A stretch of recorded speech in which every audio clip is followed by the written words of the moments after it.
Olá amigos, 18 de junho de 2014, legítima defesa em foco. Senhoras e senhores, o tema único dos programas desta semana, nas frentes de luta que mantemos permanentemente, é apenas um: o famigerado decreto número 8.243, de 23 de maio de 2014, baixado pela Presidente da República do Brasil, a senhora Dilma Rousseff, à revelia do Poder Legislativo para promover a sovietização do país. Começamos com essa afirmação contundente porque já a fizemos anteriormente ao comentar parcialmente alguns aspectos cruciais desse decreto. Vem a público exatamente no dia 23 de maio de 2014, é datado de 23 de maio de 2014, e no dia 23 de maio, em São Paulo, o restante do país infelizmente esqueceu-se disso, comemora-se o Dia da Juventude Constitucionalista, a rememorar a data de 1932, em que foram massacrados os 4 jovens Martins Miragaia, Drauzio e Camargo, que se opunham à brutalidade, à opressão da ditadura getulista. Por acaso, talvez tenha vindo a público, tenha essa data, mas essa correlação histórica não pode deixar de ser feita. Esse decreto estabelece a Política Nacional de Participação Social, como já informamos, e cria no artigo 2º uma série de entidades destinadas a viabilizar essa suposta participação social. Além do que, também no artigo 14, além do que se define no artigo 2º, criam-se umas tais mesas de diálogo e uma outra mesa de monitoramento de demandas sociais.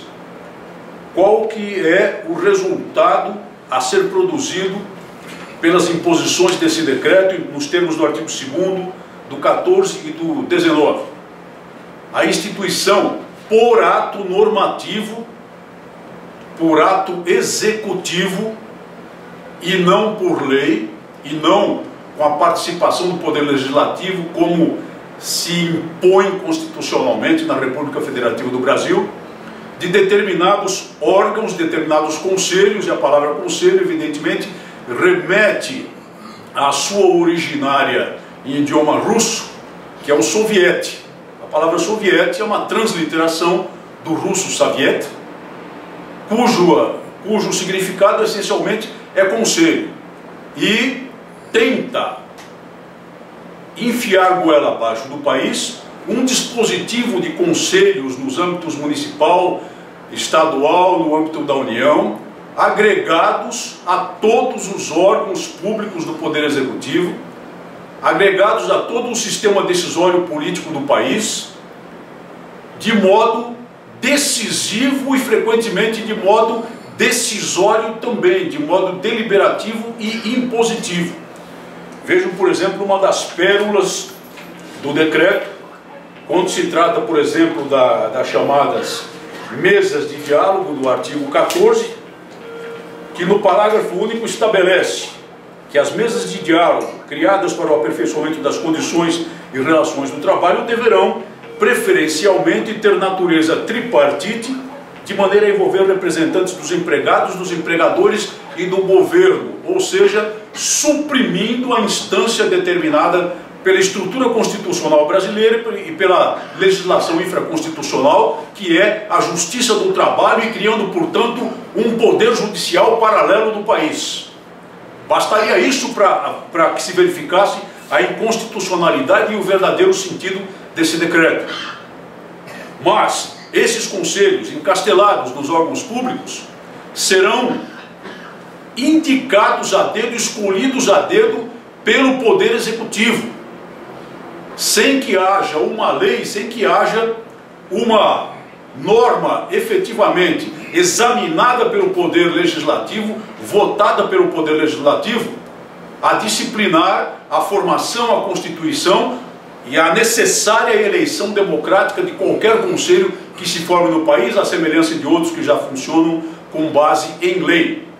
serão elementos indicados, determinados pelo Poder Executivo com a pressão daquilo que eles chamam no decreto de movimentos sociais institucionalizados ou não, para dar uma aparência democrática às decisões ditatoriais que virão de um poder executivo superdimensionado e que terá, então, se vier a funcionar o decreto, acabado, eliminado qualquer sentido, qualquer validade, qualquer aspecto restante de poder no legislativo brasileiro. Basta ler o artigo 3º, que determina as diretrizes gerais desse Plano Nacional de Participação Social, e ler lá que uma dessas diretrizes, no inciso 7º, é a ampliação dos mecanismos de controle social. Controle social. Controle social aponta para o Estado absoluto. Controle social indica o veso absolutista, o veso totalitário desse decreto, que é um decreto revolucionário. É um decreto que pretende tornar letra morta a Constituição da República do Brasil. E é claro, quem serão os controlados socialmente? Os controlados socialmente serão vocês, a senhora, o senhor, seremos nós, que nos atrevemos ainda a nos opor ao veso totalitário, ao veso ditatorial do atual poder, que só podemos interromper exatamente denunciando o que está acontecendo e evitando que aconteça, derrubando esse poder pelas urnas nas próximas eleições, derrubando esse poder de modo institucional nas próximas eleições. Esse decreto é um monstrengo jurídico, um monstrengo pseudo-jurídico, melhor dizendo. Esse decreto é verdadeiramente uma concretização de tudo o que havia no Plano Nacional de Direitos Humanos, versão 3, que o governo não conseguiu levar a cabo, mas agora tenta fazê-lo por meio de um verdadeiro golpe de Estado, traduzido na imensidade burocrática, inutilmente burocrática, mas deliberadamente burocrática, dessa coisa que se produziu lá no gabinete do Palácio nos gabinetes do Palácio do Planalto. Mas observem bem, qual é o órgão estabelecido nesse decreto para levar a cabo, para coordenar, para mandar em tudo isso. Sabem que órgão é esse? A Secretaria-Geral da Presidência da República. E ao ler os dispositivos de vários artigos em que se estabelece o poder total do sistema, a Secretaria-Geral da Presidência da República, já se percebe claramente de onde veio a inspiração disso, a orientação disso e onde foi gestado isso. Exatamente lá, no poder paralelo até à Presidência da República, estabelecido pelo senhor Gilberto de Carvalho, com o seu conhecido perfil stalinista e sua influência medonha e determinada diretamente, vinculada diretamente ao ex-presidente da República no atual poder, no atual governo do Brasil. Todo o poder seria conferido nesses termos e todo o controle desse sistema aparentemente democrático a essa figura stalinista muito bem conhecida. E é claro que esses sovietes só seriam os sovietes como foram na União Soviética, nada mais do que a aparência de participação democrática para conestar, para pôr em execução as ordens emanadas do dispositivo de poder verdadeiro, dispositivo de poder central, que nos tempos da União Soviética era o Partido Comunista da União Soviética. Era o Comitê Central do Partido Comunista da União Soviética. Havia até um tal de Soviete Supremo, que seria algo parecido com as casas legislativas que temos no Estado Democrático de Direito. Nominal também, porque não servia para outra coisa senão para conestar o que era decidido pelo Comitê Central do Partido Comunista e depois enviado como ordem aos sovietes territoriais, aos sovietes regionais, aos sovietes locais. E esses cumpriam exatamente aquilo que lhes era mandado. Claro, poderia haver alguma voz discordante em algum soviete distante naquelas imensidões, regional ou local, sem dúvida nenhuma. Se manifestava até em uma ou outra reunião discordando de uma posição e de uma decisão, por exemplo, de planos quinquenais em matéria econômica adotada pelo Comitê Central do Partido Comunista da União Soviética. Só que esse discordante, na mesma noite, na madrugada seguinte, recebia a inevitável visita, primeiro da Tcheka, depois do NKVD, de acordo com a passagem do tempo, e depois da KGB, e desaparecia, tragado pelos subterrâneos do Gulag, que matou, que fez desaparecer, que torturou, que tornou escrava uma gigantesca nação artificialmente formada a partir da vitória bolchevique de 1917, da União das Repúblicas Socialistas Soviéticas. É isso que queremos para o país? Senhora, senhor, insurja-se contra isso.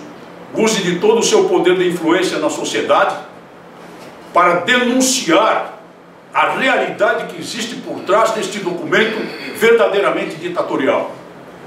A notícia, em uma matéria do jornalista Carlos Chagas, que aliás é um jornalista de esquerda também, no dia 12 de junho, de que teria sido tomada a decisão pela Presidente da República de retirar o decreto em razão da oposição do Poder Legislativo.